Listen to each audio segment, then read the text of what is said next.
All right, everybody, thanks for being here. We're going to start this meeting, and I'm going to let Katie Johnston take it away. Katie? Thank you, Kenny. Happy to be here tonight. I'd actually like to start tonight's meeting by introducing Elizabeth Pauley, the city's city manager, to give us a quick introduction. Thank you, Katie. Thank you, Kenny. And thank all of you for being here tonight. Really, I'm impressed and grateful that you're taking the time to join us tonight for this budget exercise and for your interest in the City of Tacoma's budget. So just a little bit of background, the city builds a budget every 2 years. We call it a biennial budget. And our budget reflects both where we receive resources and how we project to spend those resources to achieve our community's goals and provide key services. We are required by law to provide a balanced budget. We're faced this biennium with the impacts of the current COVID emergency, which means declining revenues, as well as increased need for essential services. We're also focused on ensuring that our budget advances equity and anti-racism efforts that our city council and our community are demanding of us.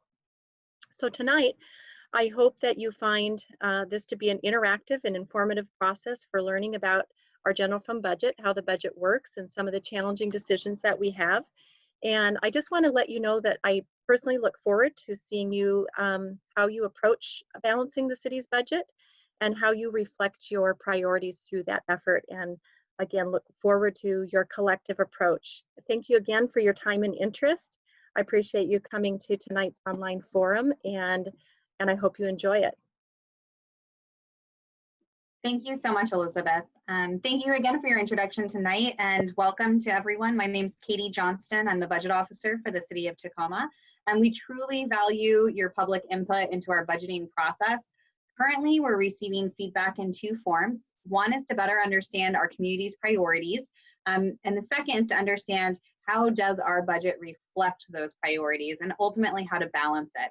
You can visit our budget website, budget.cityoftacoma.org, for more information on our outreach processes, including 6 current surveys on the city's priority for 2020 through 2022. Tonight, we'll focus on how our general fund budget reflects those priorities and talk about the current COVID emergency. While we'll not be focused on the entire city budget, we'll primarily be focused on the city's most visible and flexible fund, the city's general fund. This is where we receive your property tax and sales tax revenues, and it supports the majority of services related to areas like community safety, homelessness, libraries, and other key services. If you have questions tonight or thoughts during the workshop, please feel free to use the Q&A function that Kenny mentioned earlier. Since we want to hear from you and we want to spend most of our time in kind of our workshop format, we may not be able to respond to all of your questions during tonight's session. I'll start just by then going over a little bit of our agenda for this evening. So tonight we'll start with a review of the city's strategic priorities, a commitment to anti-racism, how we structure the budget, and especially the COVID emergency impacts, and then we'll spend the majority of our time in our Balancing Act workshop. First, I'd like to talk to you a little bit about what makes a good budget. So when we talk about how to approach our budgeting process, we look at both our community's goals and best practices.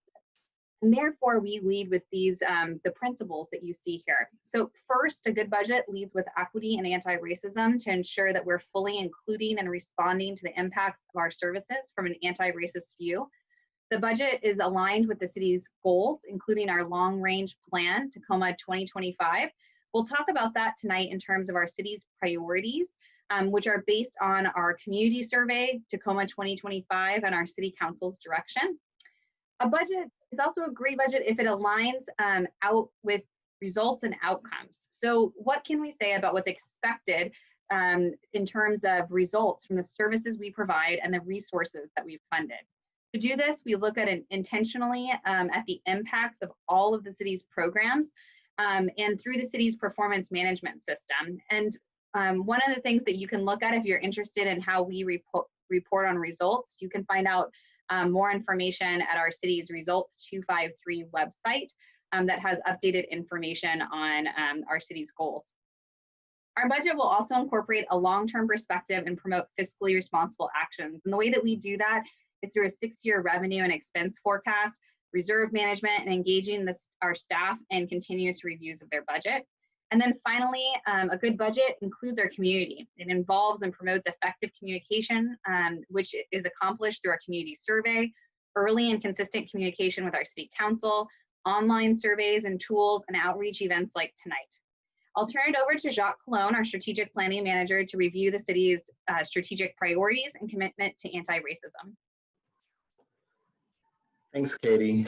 As Katie mentioned, Tacoma 2025 is the city's strategic plan, and it was developed by thousands of community members. And this year, one of the roles that I took with other staff was to help the city council identify what their priorities were within Tacoma 2025. And what you see in front of you is a synopsis or a summary of what city council said their priorities were for the coming biennium. So you can see at the top, just like Katie mentioned, the anti-racism and equity is something that the city council is demanding of us and that the community is demanding of us. And that trickles down into all 6 of the other priority areas. So those 6 areas are what you're going to be hearing again and again tonight as the framing for our budget process. So these 6 priorities are the priority areas that you, again, will see in the budget process. So I'll just quickly name what they are. Health and improving health outcomes, reducing health inequities for all Tacoma residents. Housing, decreasing the percentage of people who are spending more than 45% of their income on housing and transportation costs. Improving access by improving access and proximity for all Tacoma residents, no matter how much money they make or their race or ethnicity, to community facilities, services, infrastructure, and employment. Community safety, which means that we want to make sure that we're increasing the positive perception of safety and overall quality of life. Translation, that people feel safe here. And then livable wage jobs means that we want to make sure that we're increasing the number of Tacoma households that have livable wage jobs within proximity to the city. So people have access to jobs, they're livable wage jobs, and they're in or close to Tacoma. And then finally, increasing the percentage of residents who believe they're able to have a positive impact on the community and express trust in the public institutions in Tacoma. So those are the council priorities that we're going to be talking through today. And I just want to quickly mention that the council developed these priorities over several months. And once things really changed after COVID-19, went back to these priorities and reestablished that these in fact were the areas as we think about recovering from the impacts of the pandemic and also thinking about being a resilient community moving forward that we wanted to focus on and reflect that in our budget. So moving on to the next slide, I want to talk a little bit more specifically about what this commitment to anti-racism really looks like. If you're interested in more information, I would point you to Resolution 40622. And that resolution really talks about the City Council's dedication and commitment to transforming the institutions, systems, policies, practices, and contracts impacted by systemic racism, with initial priority given to policing. In addition, this is also a resolution that establishes new practices centering the voices of those most impacted by systemic racism. Now, what this means in practice, as it relates to our conversation tonight, is that this really needs to be reflected as a priority in the budget and the recovery process. So Elizabeth, our city manager, talked about the city council demanding this be a priority for us. And part of that means keeping anti-racism as a top priority in this process of budget development. It also means, looking at that next column, that the budget isn't the only way that we need to make anti-racism real. It also needs to be part of how we evaluate and transform our services, both new policies and programs, as well as making sure that we're looking at transforming our existing services. And then finally, it also needs to be reflected in how we build a legislative platform, making sure that local, state, and federal level policies are looking to transform institutions impacted by systemic racism. So with that, I want to pass it back to Reed Benyon, who is going to take us into the actual activity that we're going to be jumping into tonight, which is called Balancing Act.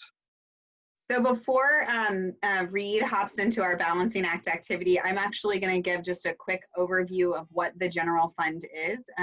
One of the common questions that we get as an entity is where do we spend our funding, and many of the sources that we have regarding rates and things like that, because the city actually has a couple of different enterprises. So I just wanted to quickly go over how the city's budget is structured. So what we are looking at right now is our budget for 2019 and 2020. So on the whole, the city has a $3.5 billion budget. You'll notice that the majority of that budget is made up by Tacoma Public Utilities, environmental services, and other enterprise funds. So Tacoma Public Utilities is our power and water utility. They also operate a rail service in Tacoma, and environmental services is solid waste services, surface water, and wastewater. And so when we charge rates to our community, and when you pay your power bill or your water bill, those bills go directly to support the cost of providing power services and water services. So those revenues are dedicated back to specifically providing those service areas. Additionally, we have some enterprise funds like our Tacoma Dome, our Tacoma Convention Center, and our permitting fund that are also essentially where we charge a cost for the service, and then we use that money to fund directly that service and the provision of it. And that represents about 54% of our budget. The next largest area of our city's budget, 24%, is our trust and special revenue funds.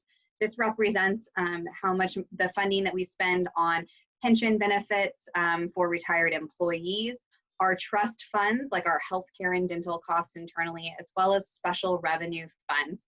Special revenue funds reflect things like voter path initiatives for Tacoma Creates or Tacoma Streets Initiative, where we have specific taxes that you are providing to the city and that we spend, and we separate out those expenses into special funds so that we can make sure that those revenues are dedicated for specific areas and cannot be spent on other services.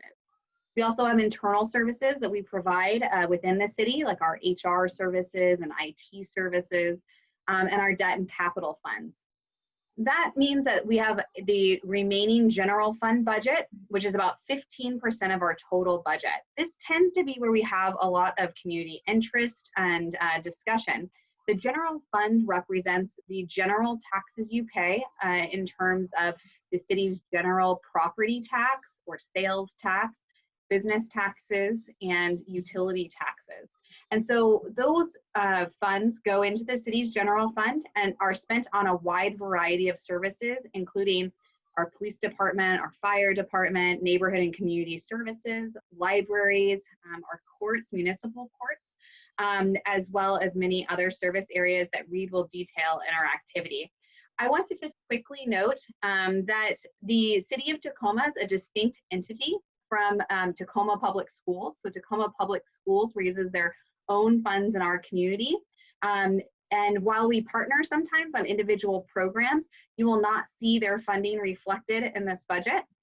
Same with Metro Parks as a separate entity. And while we partner on some services and provide a small amount of funding to Metro Parks that Reed will show today, they are separate from the City of Tacoma, along with the Tacoma Pierce County Health Department is actually a separate entity. We do participate in funding them, but they are separate from the City of Tacoma. So you'll see a little bit of funding for them today. I really quickly want to just talk about how COVID has impacted the cities of Tacoma's budget. So when we look at the city's general fund, because we receive revenues from places like sales taxes and business taxes, they do shift with the economy. And given the economic impacts that we're seeing right now through COVID, we are projecting our revenues to decline. And the challenge that poses is that means our revenues are declining exactly when we know our community needs more services.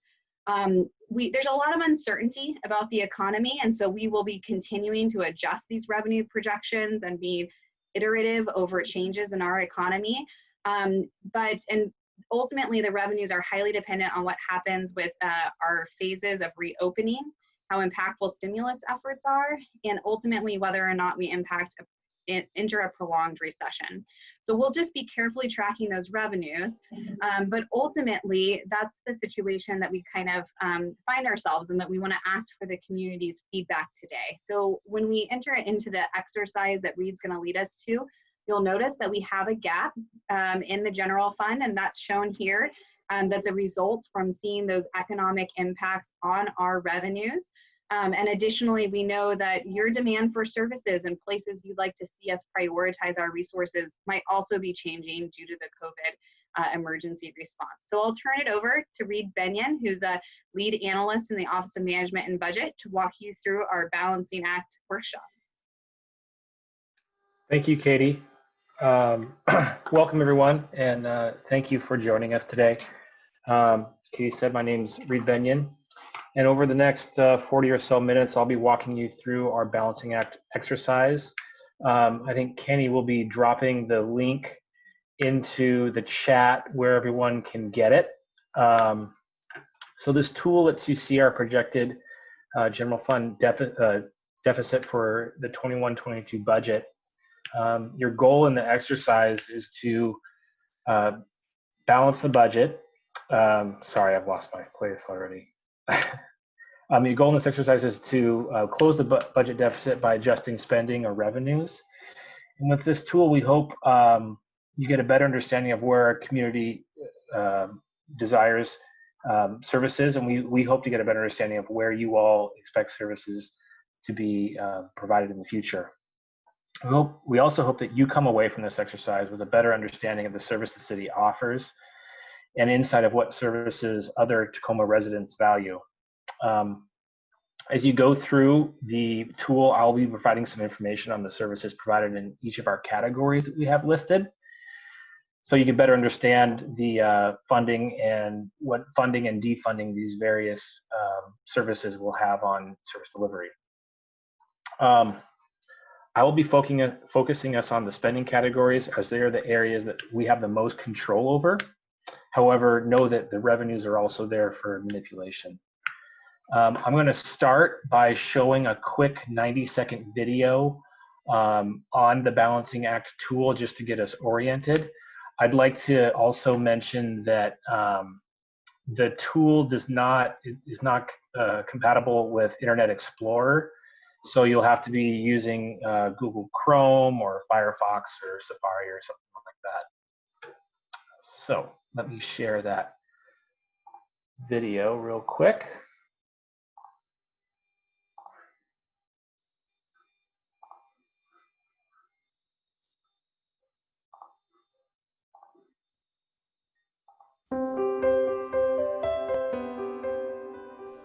Using your phone, tablet, or laptop to interact with Balancing Act budget simulation is easy. To get started, go to the participant URL provided to you by the meeting organizer and click Get Started. You'll see spending and revenue budget items that you can interact with.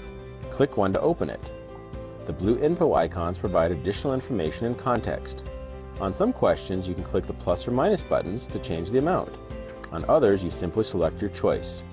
Once you have made your selection, click Submit Category. Do this for each item until each has a green check mark.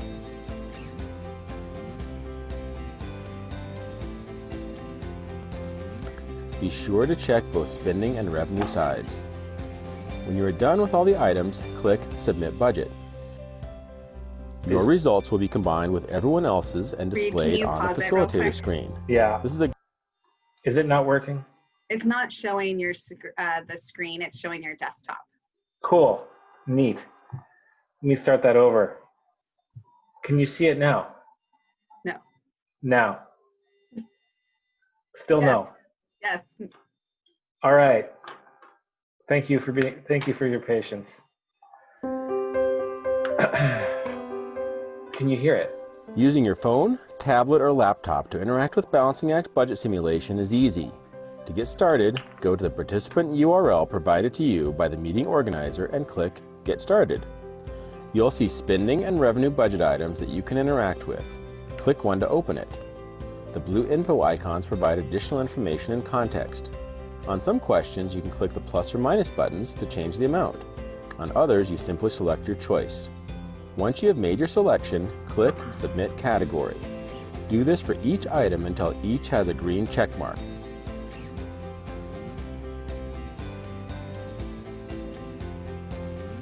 Be sure to check both spending and revenue sides. When you are done with all the items, click Submit Budget. Your results will be combined with everyone else's and displayed on the facilitator screen. This is a great time for you to learn what others had to say, ask why they said it, and to give the meeting organizers a chance to provide additional information and context. If you decide you want to change your answers at any time, just make your new selection and click Submit Category again. Thanks again for using Balancing Act, the interactive way to learn about budgets and to provide informed input.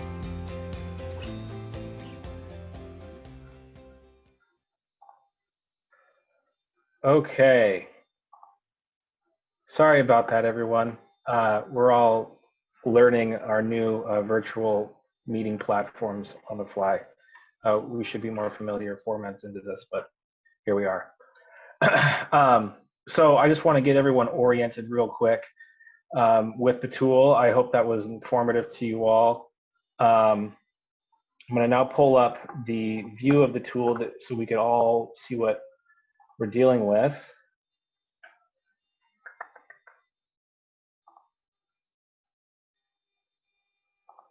Ease of setup, So are you now and seeing engaging the the tool? user so that they understand the tough challenges faced by Replaying policymakers. the video. We have worked with Are you some of the serious? most innovative, responsive local governments in the nation, including San Okay. Antonio, Fort Collins, Virginia Beach. Get rid of that. While Reed's getting that up real quick, I wanted to take a chance to answer 2 questions that I saw in the chat. So one had to do with why the city is even offering new tax revenue options while we could be prioritizing resources that we already have. And I want to say that is the exact question that we're asking you to give us feedback on. One of the things that we've done when we set up this tool is we wanted to be able to show you really the options that are available. So we do have some things like new revenue options, but if you as a resident would like to see us reprioritize our current expenses, please do that through tonight's activity. And that's the exact feedback that we look forward to receiving from you. Secondly, there was a question about how we asked our departments to address this deficit right now in our current budgeting exercises. I want to let you know that we've actually asked all of the city's departments. There have not been departments excluded from this. We've asked all departments to propose a 15% reduction to the city's general fund expenses and expenses in many of our other funds.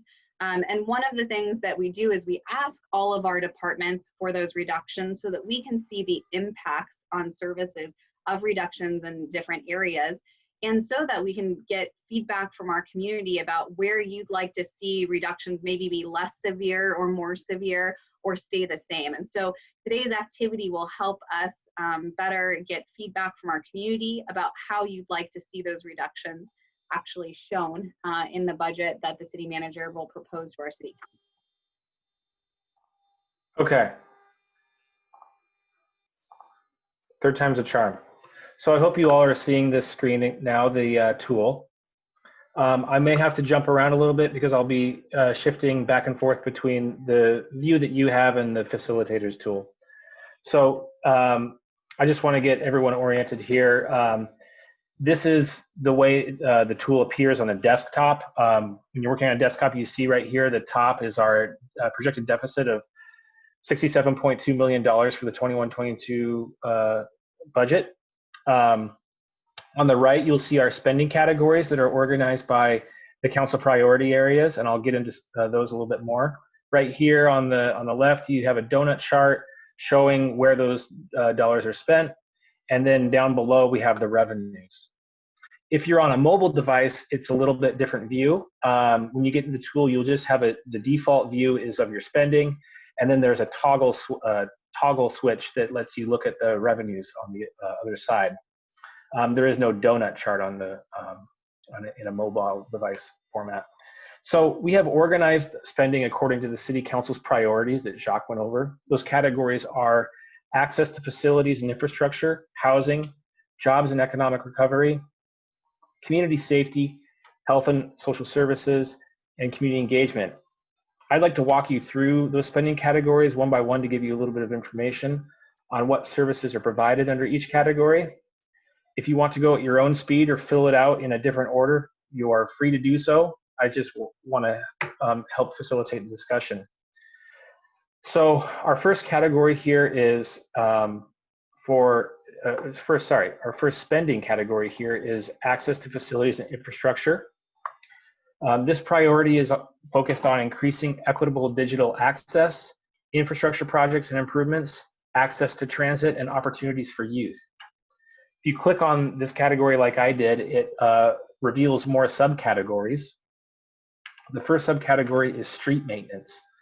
So this funding helps pay for the maintenance of things you see in the street, from the surface you drive on to the sidewalks you walk on, lane striping, traffic signals, street lights, all those kinds of amenities.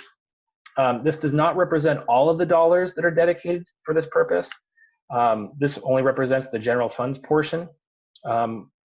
Funding also comes from other sources like the Tacoma Streets Initiative, other dedicated revenues like the gas tax, as well as state and federal grants. So if you click, as you saw in the tutorial, you could click on the plus or minus button to adjust funding in this area. The increments are plus or minus 5%. You could also add comments by clicking on this little comment area here. And we will get those comments, although we won't be able to see them in real time. The next category is facility maintenance and upgrades and real property services. Sorry to jump in real quick, but the benefit to folks staying in this particular priority area before jumping ahead is that we'll get to see the results in real time together. So as Reed is going through access to facilities and infrastructure, if you are able to stay in this priority area and make your choices as he's going through them, we'll actually be able to see those results in real time and talk through what everybody on this particular call is proposing in terms of reductions or additions. Thanks, Jacques. So facilities maintenance and upgrades and real property services, the expenditures here go towards things like maintaining things like city buildings, fire stations, police stations, and the municipal complex, as well as senior centers. This kind of spending helps us keep facilities in good condition and operational for public use. Additionally, this category funds real property services, which manages the use of the right-of-way and all city-owned property. Our next category in this section is neighborhood libraries and library operations. The Tacoma Public Library owns and operates 8 libraries throughout the city. This funding goes towards those operations, including materials, both print and electronic, programming, and maintenance of those facilities. These services and facilities ensure access to information. In the other category, we have a number of things rolled in there. It includes things like long-range planning.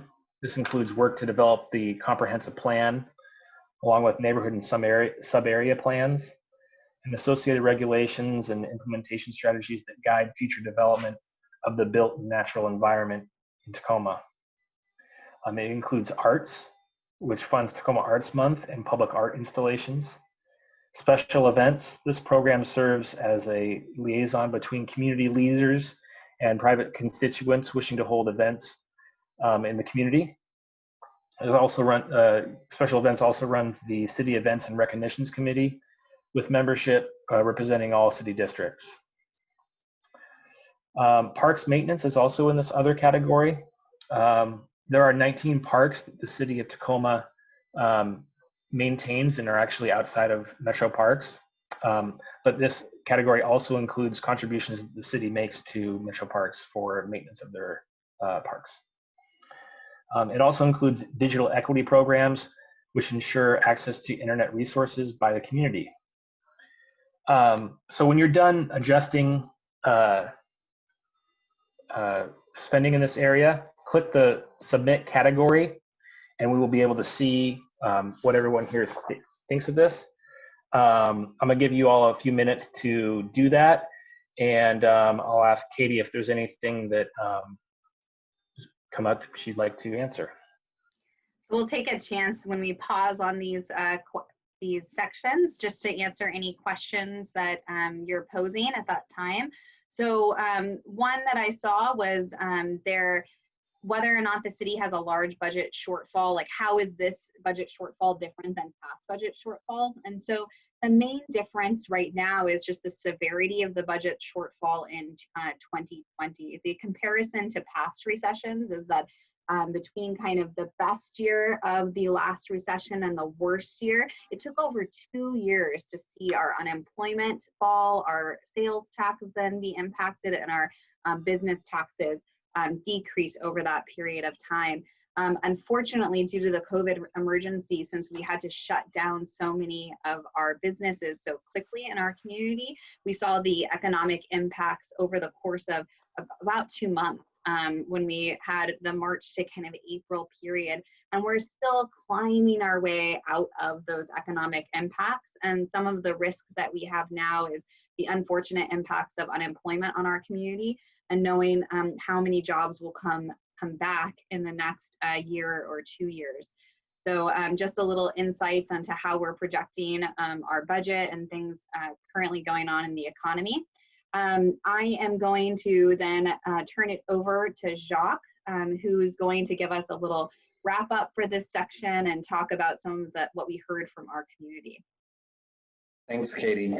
And there was one question that I wanted to speak to that I saw in the Q&A box around what definition is the city using for anti-racists? And just really quickly to go down that rabbit hole, equality is something that you hear when you talk about giving everybody the same service. We know that people need different things, so equality is not enough. So you've probably heard equity a lot.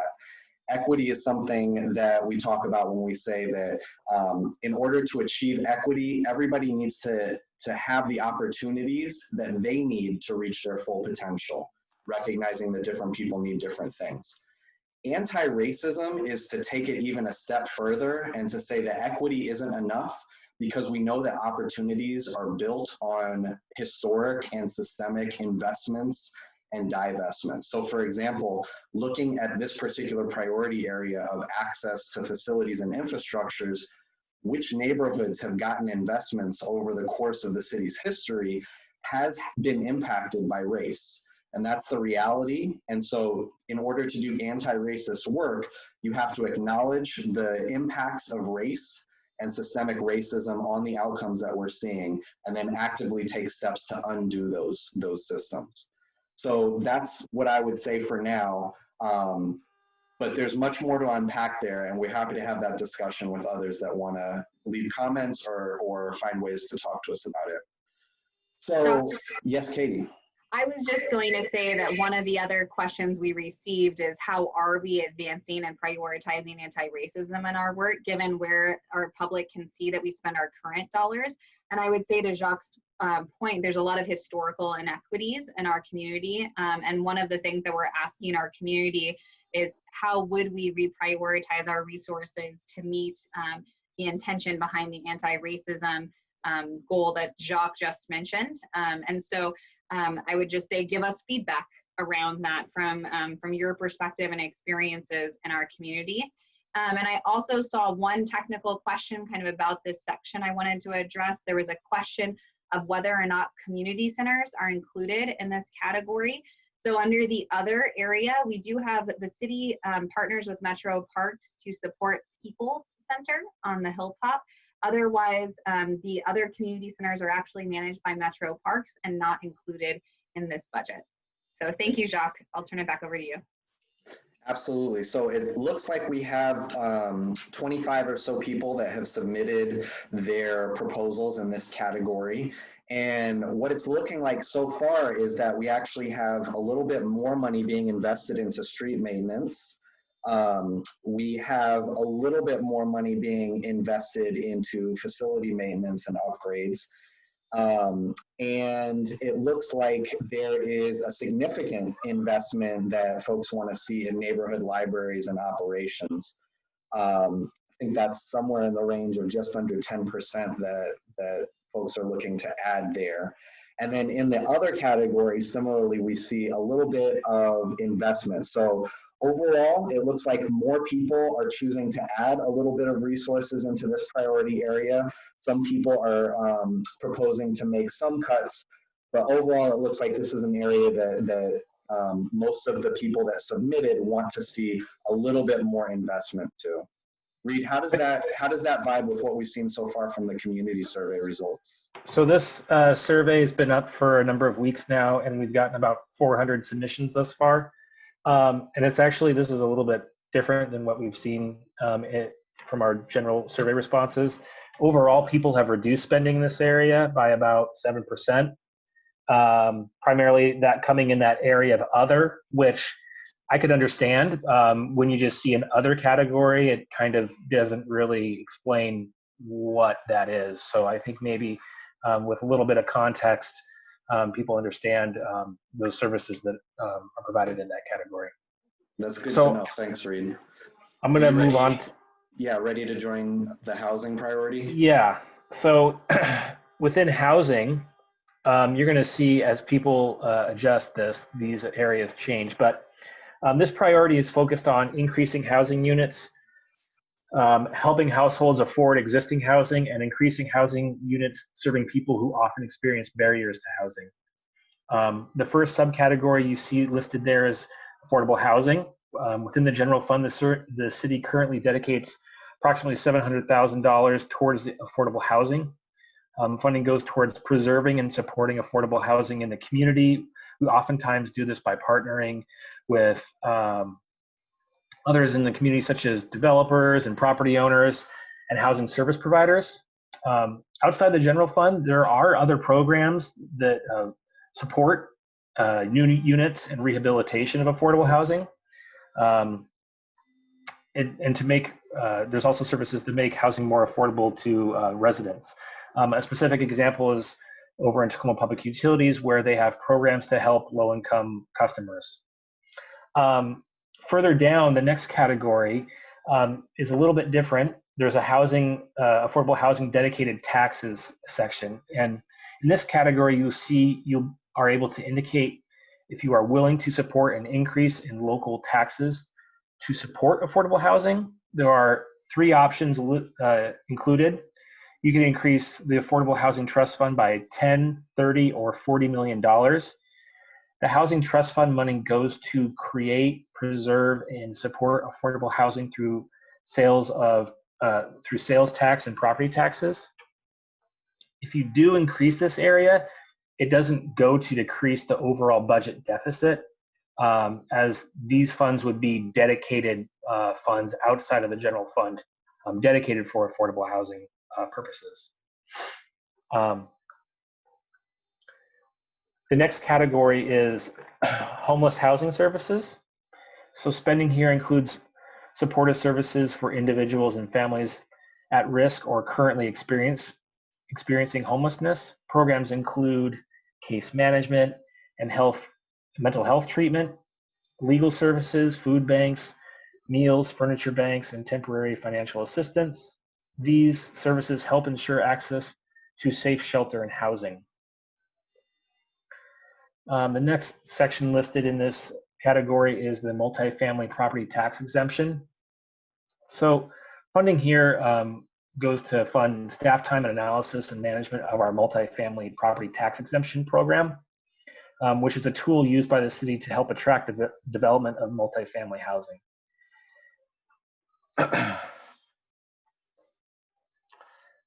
The next section listed is the landlord tenant program. So this is a program that provides services to landlords and tenants, including educating on laws and regulations. The funding goes towards enforcement of the Tacoma's rental housing code. The rental housing code governs the rules landlords and tenants must operate, including notice requirements for rent increases, notice to vacate, retaliations, and relocation assistance. And then finally in this category, there is the human rights support. This program performs investigations on complaints of discrimination in accordance with the Fair Housing Act. This program investigates discrimination complaints in the area of employment, public accommodations, and credit and insurance. So again, I'll give you a few minutes to manipulate the funding in this area. And I'll ask Katie if there's anything else that has come up in the last 2 minutes. So one of the questions that I saw is, why do we show dedicated taxes only for affordable housing when you look at taxing options? And so I'm not encouraging anyone to skip ahead, but we will talk about some of the city's taxing authority when we get to kind of the revenues after we go through all of the expenses. But since you see affordable housing taxes here, I just wanted to provide a little bit of information. So for the most part, local governments like cities in Washington have to obtain authority to impose taxes from the state. So what that means is they actually provide rules around what type of taxes we can impose on our community. And so the state has given local governments the ability to implement dedicated taxes. And so we've implemented quite a few of those in our community. So examples of that are Tacoma Creates, which is the authority given by the state to fund cultural institutions and cultural programming. Things like our Streets Initiative is authority from the state given to impose a sales tax specifically related to supporting streets, or the mental health and chemical dependency tax that is a specific authority that we're given to impose a tax related to serving mental health and substance use disorder and related services. And so the affordable housing option is actually one of the few dedicated taxes that's really left open to the city for a public vote. And so given that, that's one of the reasons why you see it listed here as an option for a dedicated tax. When we get into the kind of revenue section, we'll talk about some general taxes that we also still have the authority to impose or increase. But I hope that's kind of a helpful overview of why you see affordable housing specifically called out here. So just wanted to, and I see a lot of questions about how we choose to prioritize our resources amongst areas like housing or community safety. And I encourage you to vote with your feet. And so that's exactly what we want to see in how you're submitting your information to us. So please feel free to use this tool as an opportunity to show where you would like to see resources increased and where you think actually the city should decrease funding to help offset or fund those other service areas. And then so I'm gonna jump in. John. Yeah, I'm gonna jump in. It looks like we have about 25 people that have submitted again for housing. So I'll just encourage folks again to click that submit button until you see the green check, and then flip back between your browser and the Zoom webinar so that you can see the results together as I'm describing them on the Zoom. So it looks like almost everybody that submitted in this category submitted to increase our investment into affordable housing significantly. So the same can be said about the affordable housing dedicated taxes, and it looks like we have fairly even split between people that wanted to increase the Housing Trust Fund by 30 million, those that wanted to increase it by 40 million, and those that did not want to increase it at all. And then for homeless housing services, it looks like folks wanted to see a significant amount of investment happening above where it was currently slated in that area.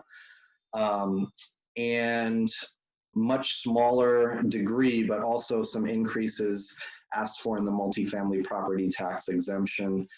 And then for the landlord tenant program, definitely most of the people that submitted any change submitted for an increase in investment there.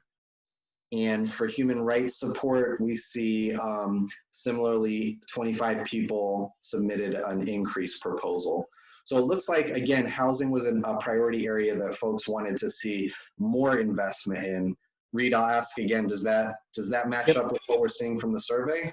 Yeah, so from what we've seen thus far, that actually is pretty much right in line with the surveys that we received up until today. On average, people have increased funding in this overall category by about 150%. So it's definitely an area that people want to see more resources developed, at least from the surveys we received. Thanks, Reed. So it looks like our next category is jobs and economic recovery. Yeah, so this priority area is focused on increasing the number of livable wage jobs, decreasing income inequality, increasing the number of Tacoma's participating in industry-specific education programs, and increasing regional economic development collaboration. The first subcategory in this area is business services, workforce partnerships, and economic development. This includes programs for business attraction, retention, and expansion, includes farmers markets, neighborhood business district revitalization, workforce education and training. The core function of this program is to provide assistance to existing businesses that will enable them to their sustainability and growth, and to recruit new businesses to the city. Tax and licensing section. This includes all operations of the city's tax and licensing division, including working with businesses to obtain and remain in compliance with licenses, collect business taxes, and maintaining the business license and rental housing codes. So there's just those two categories in this area. I'll just give you another couple minutes to submit what you think the appropriate funding level should be in this area. Remember to click the submit category button at the bottom, and we'll go over some of those results in a second. Katie, was there anything that is coming through the chat? I think given that this one's a pretty small section, I'm not seeing a lot of questions. Okay. I will just respond. A member asked about how they can help get people involved in the budgeting process and with other governmental processes. I would say please help share these tools. So our balancing act tool and our surveys that are also translated into 3 other languages. And then please contact myself. I'm happy to talk to you or Kenny, our engagement, community engagement liaison. And I think we would love to find out ways that we can better engage with our community around these areas. So again, if you can just make sure that you hit that submit button so that we can get the tabulation, and it looks like a bunch of people just hit submit right as I said that. So like Katie said, this particular piece of the pie does not represent a huge chunk, so we're going to move through this fairly quickly. But increases to business service, workforce partnership, and economic development in the range of adding 2.6 million to the already existing 6.6 million investment. Looks like we're seeing a slight decrease in funding for tax and licensing from their current 9.4 million threshold, but that looks like it's very, very minor in terms of how much people are asking to take out of that bucket. And I think that's it that we have for this category, yeah? Yep, and actually that's really close to what people have been saying in our other surveys that have been filled out. On average, people have increased funding in this area by about 1%. So that's going to take us to where we see the bulk of our general fund spending. Yeah, so this is a big category, obviously, of general fund spending. Overall, all the services in this category currently represent almost 70% of general fund spending. So there's a lot here. So bear with me as I go through some of these service areas. So community safety is a priority focused on improving perceptions of safety and neighborhood quality of life and reducing crime. So the first subcategory up here is fire suppression and readiness. Spending in this area goes towards the operations of 15 fire stations and their response to fire emergencies in the city. About 85% of the cost in this category goes towards wages and benefits of 291 firefighters and officers. When you envision a fire department and a firefighter, you're probably thinking of the services that are included in this category. The next category up is fire prevention. This includes building inspections and compliance for fire code and fire investigations, and public education about fire prevention. The next service area we have included here is fire administration and other operations. This service area includes hazardous material response, fireboat response, and rescue operations, as well as dispatch operations. The next category is police patrol services. The patrol division is the core function of law enforcement within the community, and it's responsible for handling calls for service, conducting preliminary criminal investigations, responding to emergencies, and enforcing traffic laws and investigating car collisions. About 87% of the cost in this area goes towards wages and benefits of 200 police officers and sergeants. Police criminal investigations. This division provides for the administration and performance of investigations into assaults, homicides, domestic violence, vehicle burglaries, and other crimes. Spending here also includes forensic services, and about 80% of the costs here are staff. Police administration include police administration, special investigations, and other operations. This notably includes narcotics, gang prevention and intervention, the homeless outreach team or HOT team, school resource officers, animal control, dispatch, crime analysis, internal affairs, evidence management, and media and public relations. The criminal justice, jail prosecution, and public defense. Funding here is spent on our jail contract, which are costs that we incur when someone is arrested and booked in a jail, as well as prosecution of crimes. The other expenses include expense for the municipal court. Finally, in this category is code compliance, neighborhood enhancement, gang prevention, and encampment administration. This category funds programs for nuisance building inspection and abatement, blight reduction, graffiti removal, gang prevention, and homeless encampment administration. These programs ensure safety in housing, buildings, and more broadly in our community. So obviously, there's a lot in this category. It's a big priority area for the city, but I'll give you a few moments to fill this out, and I'll ask Katie again if there's anything that has come through the chat. I think people are very involved in filling out this section. I don't have any open questions right now. I think I'll give a moment to let people kind of think about this area a little bit. This does tend to be one of the areas that we get quite a few questions about, and I think that you see a lot more services here than typically we're able to share with the community about where we spend funding to support community safety.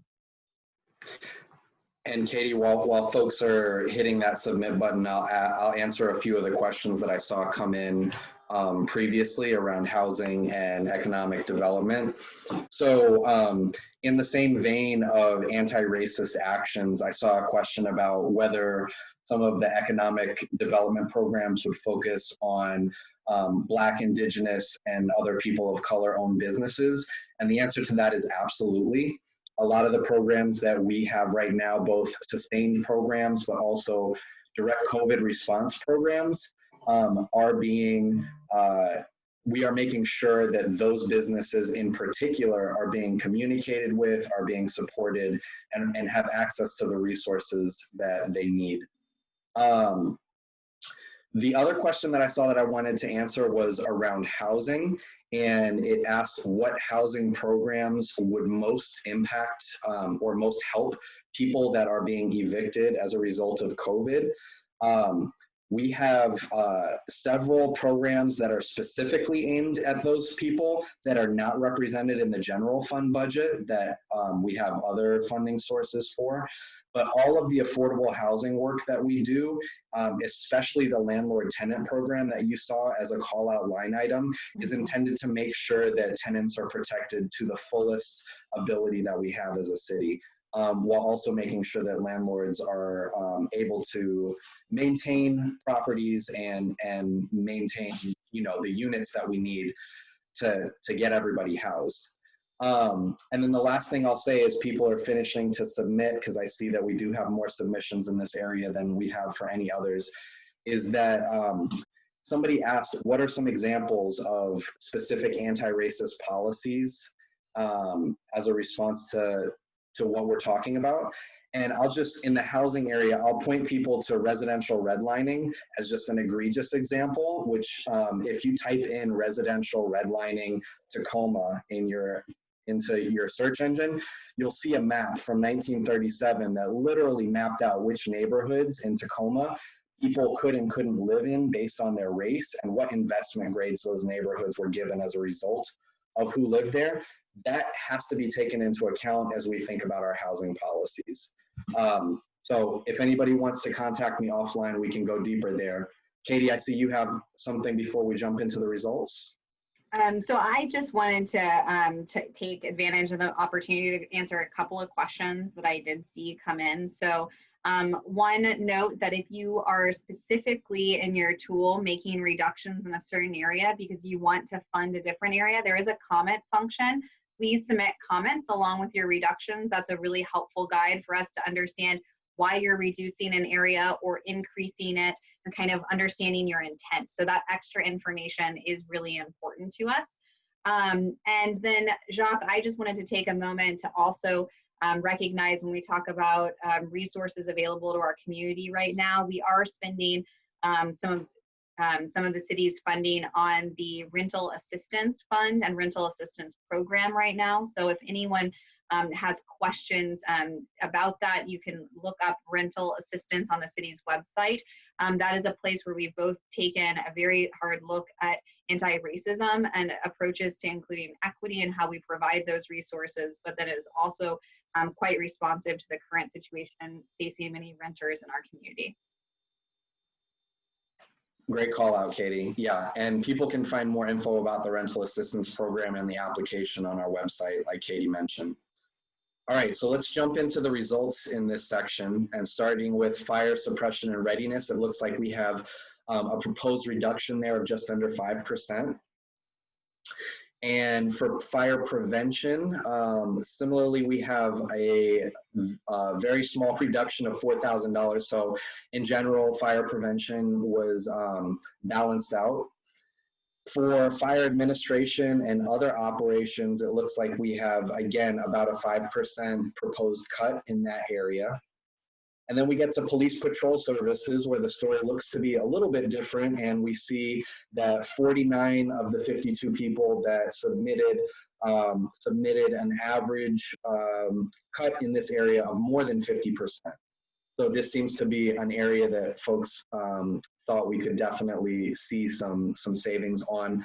Similarly, police criminal investigations tells a similar story, where most of the submissions look to have created cuts that approach 40% in that area. And then going into police administration, special investigations, and other operations, it looks like this was another area that was proposed to be cut by more than 50%. And finally, criminal justice, which includes jail, prosecution, public defense, and courts, had a proposed decrease of about 33% in that area. And I'm sorry, we have one more area, code compliance, neighborhood enhancement, gang prevention, and encampment administration. And similarly, we saw most of the submissions propose a reduction in this area of around 40% again. So Reed, that in the community survey as well? Yeah, a little different, but overall, broad brushstrokes the same. This is an area obviously with a lot of funding, and so it's an area that people see as opportunities to perhaps decrease funding in order to balance the budget. Overall, the average submission has decreased this overall category by about 21%, with the major reductions coming in police patrol services, police administration, and special investigations, and finally in criminal justice, the jail, prosecution, public defense. So the quantities are a little bit different, but overall, it's an area that from the responses that we've received, this has not been an area that people have, on average, submitted increased resources. So I'll move on to health and social services.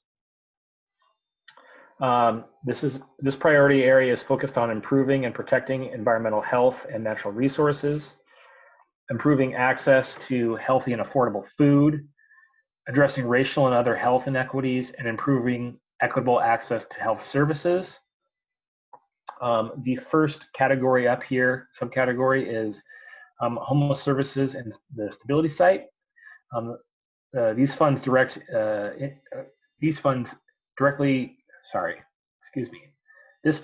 interventions into unsheltered individuals and families to address barriers to safe housing options and temporary emergency sheltering. Funding goes towards the stability site, which has 58 units and can house up to 80 individuals. Service providers throughout our shelter system engage with individuals experiencing homeless to offer connection to resources aimed at maintaining physical and mental well-being. And then there's another other category here. Spending here covers a lot of territory, including operations of senior centers, contracted services for youth violence reduction programs, domestic violence services, and administration of the neighborhood and community services department. I again will give people a couple minutes to fill this out. I got to ask again, Katie, if there's anything, but if not. So one note that I wanted to point out about the kind of one of the aspects of this tool that we really like is the fact that we can finally talk about some of our services in terms of how they advance some of the council priorities rather than grouping them into departments or other types of functions. Under community safety, I just want to let you know that you did see services that are not just police and fire services. There were services there associated with departments like neighborhood and community services in the city. But I also want to note that we understand that this is a pretty, I don't want to say crude, but rough grouping of our services. So one thing that we've worked really hard to do is actually during our budgeting process, we've evaluated each of these services against how they actually support all of the council's priorities. So one of the things that I heard is for many of you, services around walkability or services around housing, that in many ways those impact your ability to feel safe in your community. And I would say we hear that.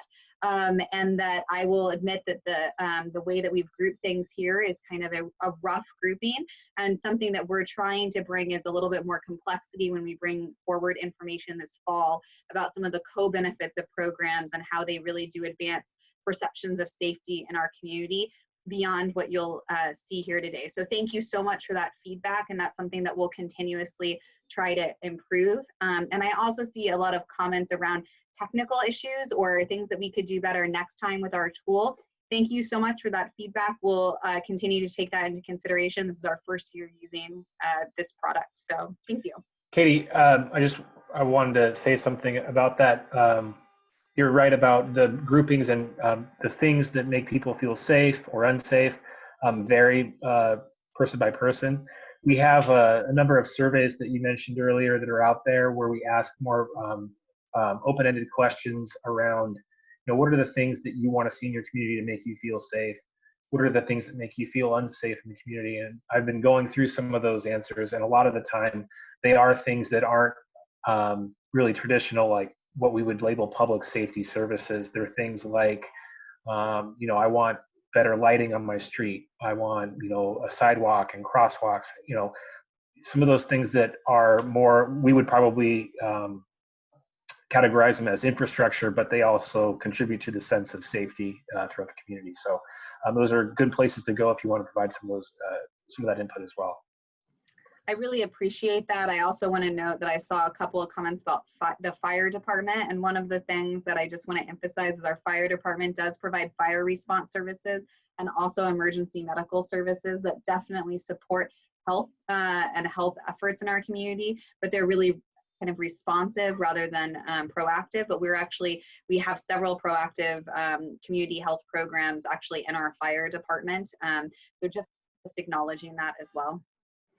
Yeah, and to piggyback off of that, you know, we know that a healthy community has to have adequate housing, right? So there's so much crossover between a lot of these priorities because they are complex and interrelated, but we are at least taking a step at trying to look at the outcome as a community as opposed to just what each individual program is doing. But like Reed said, we do have these open-ended surveys. So I saw some comments around, you know, how do we talk about things that don't exist yet? If we want to redirect funding from, let's say, police to a department that doesn't exist yet, we can't do that in this tool. And that's true. This tool isn't built for that necessarily. You can leave a comment like Reed showed around a particular area, but the surveys that Reed was pointing you to are also an opportunity to talk a little bit more broadly about how you would reimagine things or transform things. So Reed, Katie, if you're okay with it, I'll just jump into the results right now for this section. And it looks like we have a large increase proposed for homeless services in the stability site. It looks like a 200% increase proposed there. And then going, Reed, is there one that's above homeless services? Nope. No. Just the two categories. And then in the other category, we again see a large increase of about, what is that, 85% now. So overall, this is again an area that it looks like that you all on the call are saying we actually need to invest more in the health and social services of our community. And that is what we have seen from the surveys that have been filled out previously. On average, people are expanding service in this category by about 40%. So. Cool. So then that takes us to our final category, I believe, which is community. Yeah. engagement. So this is the final category that you can really manipulate the spending on. So community engagement, this priority is focused to improving residents' understanding and ability to access government processes and services. Efforts striving to simplify initiatives that engage community and eliminate barriers to participating in public meetings. First category up, subcategory here are communities, commissions, and neighborhood councils. Spending here includes the Human Rights Commission, advisory commission support, and the neighborhood council program. It also includes the innovative grant program. The council contingency area. The council contingency are funds that are used at the discretion of the city council and the mayor for programs that are not otherwise funded. The city council must approve specific expenditures in this area. And these are things that sometimes fall in between the cracks, or something might emerge in the community that we haven't built out in our budget. And sometimes the city council will find a need and something that they spend these dollars on. And then the other category, in this instance, includes items like the T-Town event, which is an exposition of city services that the city hosts every other year to kind of show what city services are offered. It also includes department-specific community engagement programs. So that wraps up this category. I will just say real quickly that the next section here of non-discretionary spending is not actually an area that you can adjust spending. Spending in non-discretionary includes things like debt service and pension payments. that represent expenses that the city are required to fund. So.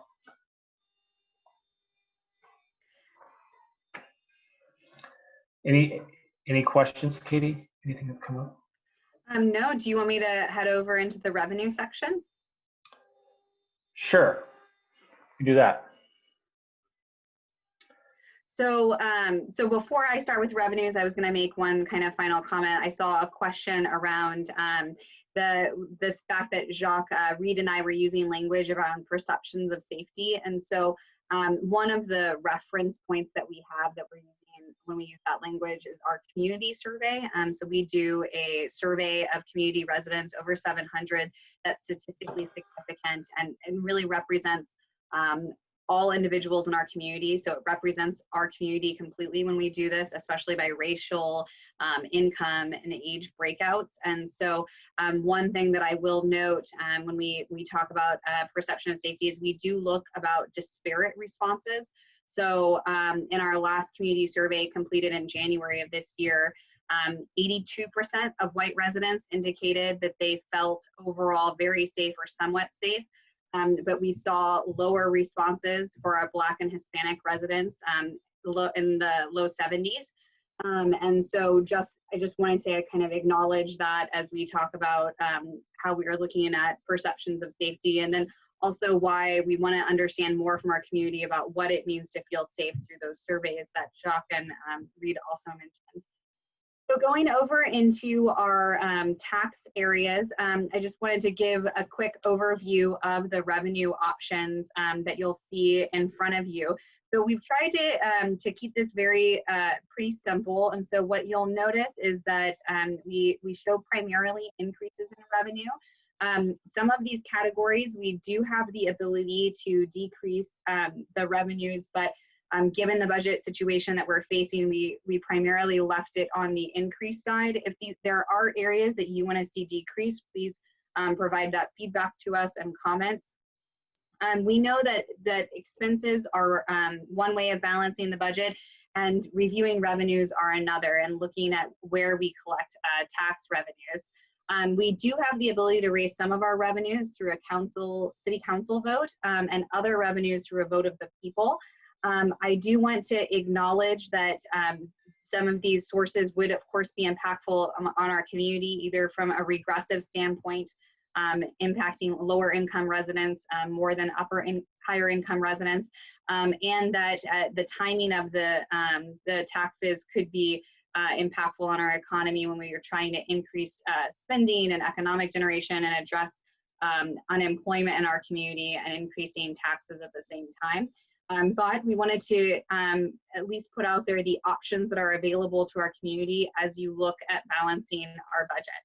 So starting with property taxes, the option that you'll see here is a levy lid lift. So it's a property tax that we can impose for a limited amount of time. It typically is used for a specific service area. So if you increase this area, I would make a comment about what you would like to see that increase for. An example of us using a levy lid lift was actually increasing the levy to support the streets initiative in 2015.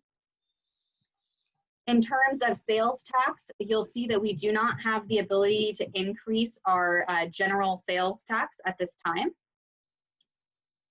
Business taxes, we currently do have the option to increase through through councilmanic authorities, or our city council could increase the business and occupation tax, and they could also eliminate our kind of gross earning income threshold, which is the threshold at which businesses have to earn a certain amount, then pay B&O taxes, and the B&O and occupation tax is actually applied to the general revenues that a business generates.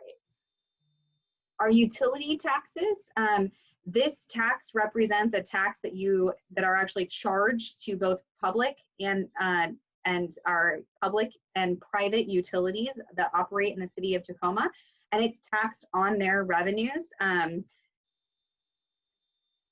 The next category is other revenues. You'll notice that the majority of these cannot be adjusted. Some of these could theoretically be tweaked, but ultimately they would raise quite a little in revenues. The one category where we could potentially increase revenues is in our business license fees that we actually charge for businesses to operate in the city of Tacoma. And then finally, funding for affordable housing. I mentioned earlier that the city does have the authority to implement a dedicated tax for affordable housing. We can do that in a couple of different ways. One is through a sales tax. The other is a property tax. The sales tax can be actually implemented by a vote of our city council, while the property tax would need to go to a public vote. And technically, we could do both taxes as well. So that is just a quick overview of revenue options. Reed or Jacques, not sure if you're seeing any questions. I'm looking at questions right now. I'm not seeing any questions for this section, but I am seeing that a lot of people did submit their proposals for revenue. So Reed, would you mind going back down so that we could just briefly go over what people submitted? Sure. So not a lot of submissions in the property tax, but of those that did, we did see an increase in the levy lid. The property tax question did not see an increase, so unchanged by most of the users. Sales tax, similarly, no increase.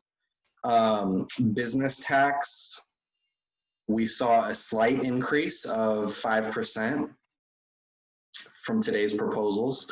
For the utility tax, it looks like about a 1% increase there. And then for other revenues, we see that there was not a lot of movement, a little bit of movement at licenses and permits.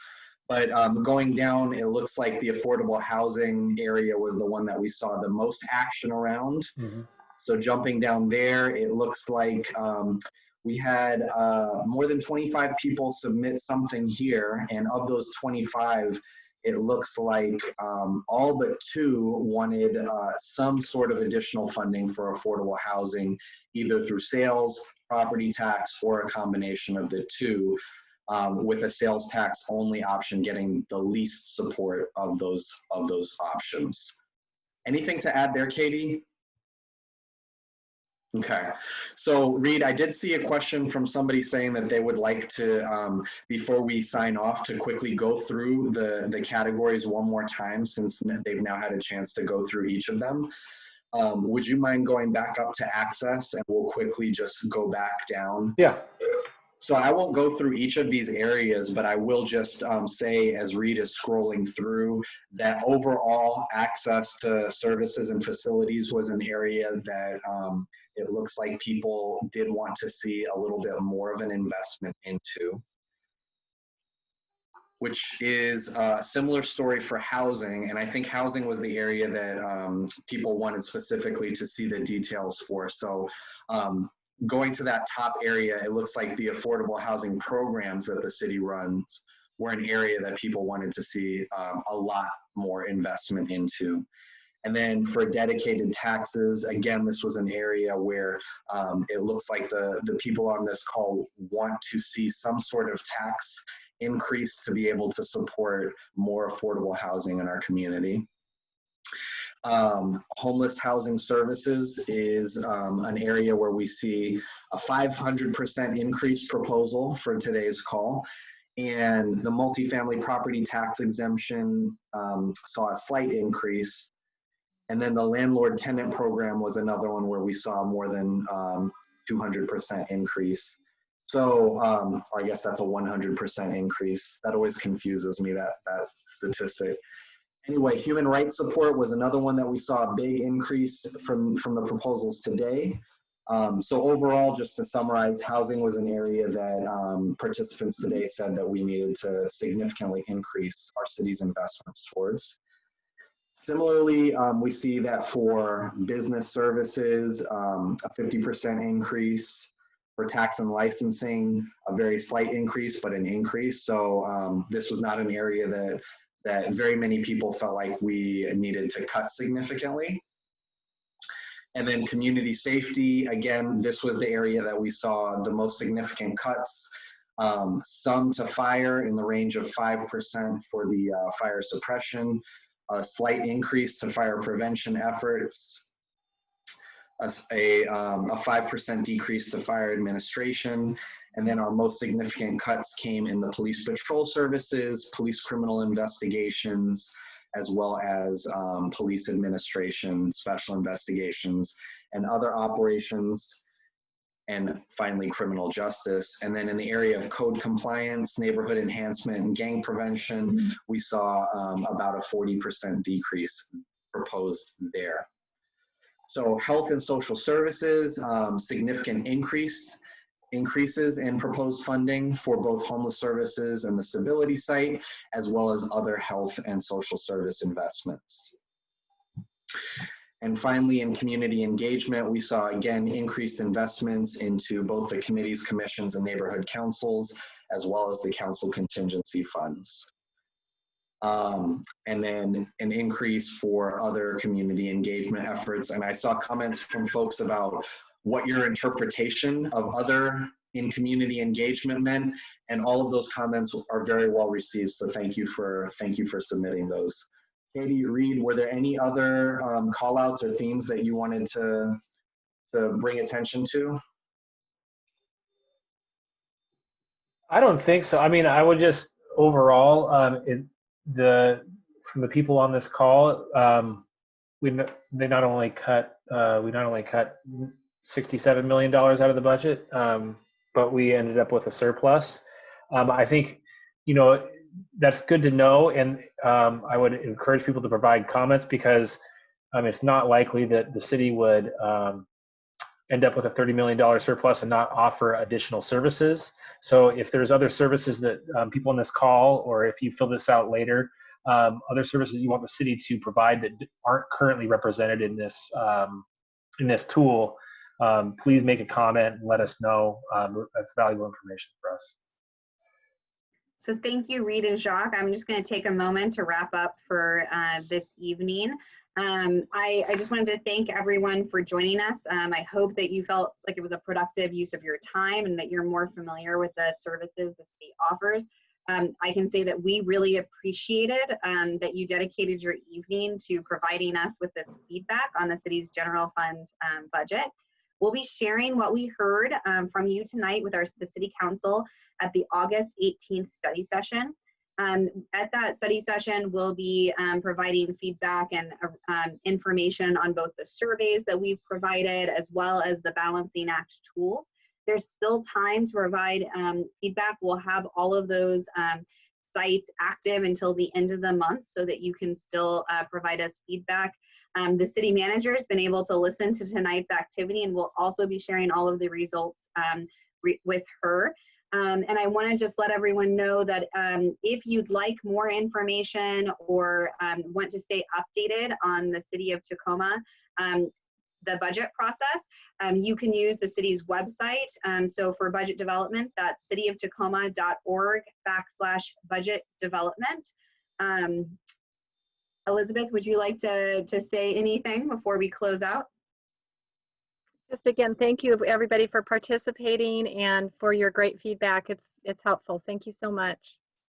Thank you all, and have a good evening.